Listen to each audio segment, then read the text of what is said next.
नमस्कार। मैं हूं रिपु मिश्र। आपने देखना शुरू कर दिया रिपु मिश्रा ऑफिशियल। क्या एक बार फिर पप्पू यादव को यह दिखाना पड़ेगा कि आज भी उन बूढ़ी हड्डियों में वो ताकत बची है? क्या आज भी बाबू कुंवर सिंह की तरह पप्पू यादव को एक बार यह साबित करना पड़ेगा कि आज भी 90 के दशक का पप्पू यादव जिंदा है? दरअसल मैं बात इसलिए कह रहा हूं कि लगातार पप्पू यादव को जान से मारने की धमकी मिल रही है।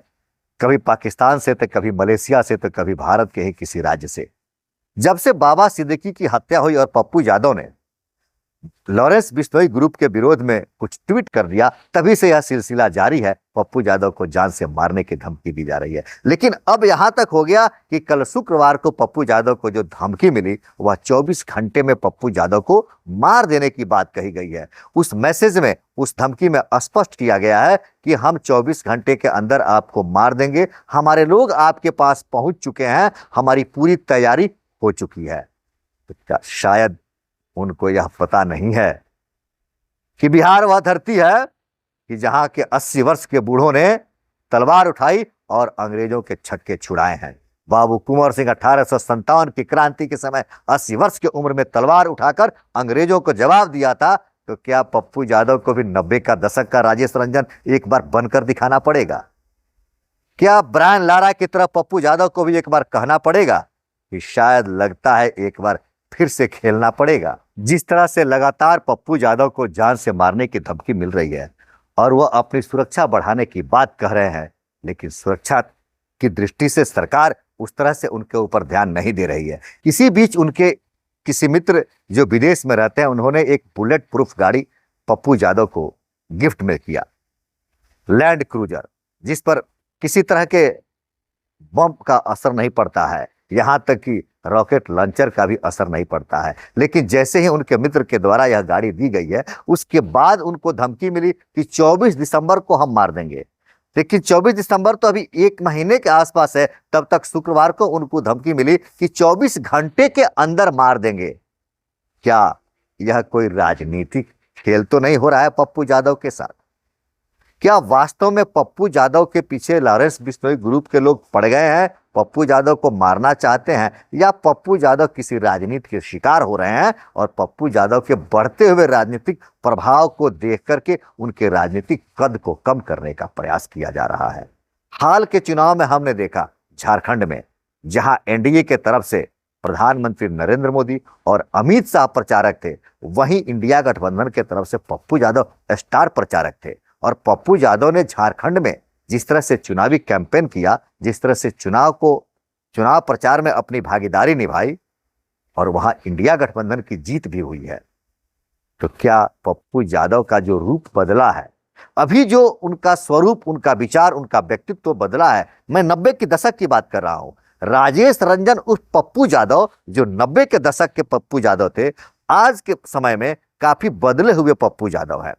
जिम्मेवारियां बढ़ी, पद बढ़ा, समझ बढ़ा, विचारधारा बढ़ी, और ये सब बदलते बदलते पप्पू यादव आज बिहार में एक मसीहा के रूप में देखे जा रहे हैं।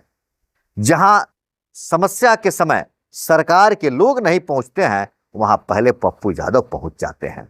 तो क्या पप्पू यादव के इस बढ़ते हुए और बदलते हुए स्वभाव को काटने, कम करने, रोकने के लिए कोई राजनीतिक यह षड्यंत्र है, या वास्तव में पप्पू यादव को लॉरेंस बिश्नोई ग्रुप के तरफ से जान मारने की धमकी मिल रही है? यह तो स्पष्ट नहीं कहा जा सकता है कि धमकी देने वाला सिर्फ डरा रहा है या ऐसा वह कुछ कह सकता है। लेकिन कल की धमकी में स्पष्ट कह दी गई है कि 24 घंटे के अंदर पप्पू यादव को मार दिया जाएगा। मुझे दो घटनाएं याद आ रही हैं। एक ब्रायन लारा की। ब्रायन लारा ने क्रिकेट में 375 रन बनाकर एक नया कीर्तिमान स्थापित किए थे। टेस्ट में किसी भी बल्लेबाज के द्वारा बनाया गया सर्वाधिक स्कोर था, और ब्रायन लारा के उस स्कोर को ऑस्ट्रेलिया के बैट्समैन मैथ्यू हेडन ने तोड़ा, 380 रन बनाकर। तब क्रिकेट जगत में यह हल्ला मचा और लोग कहने लगे कि अब ब्रायन लारा में वो क्षमता नहीं है और अब ब्रायन लारा से बड़े तो मैथ्यू हेडन हो गए।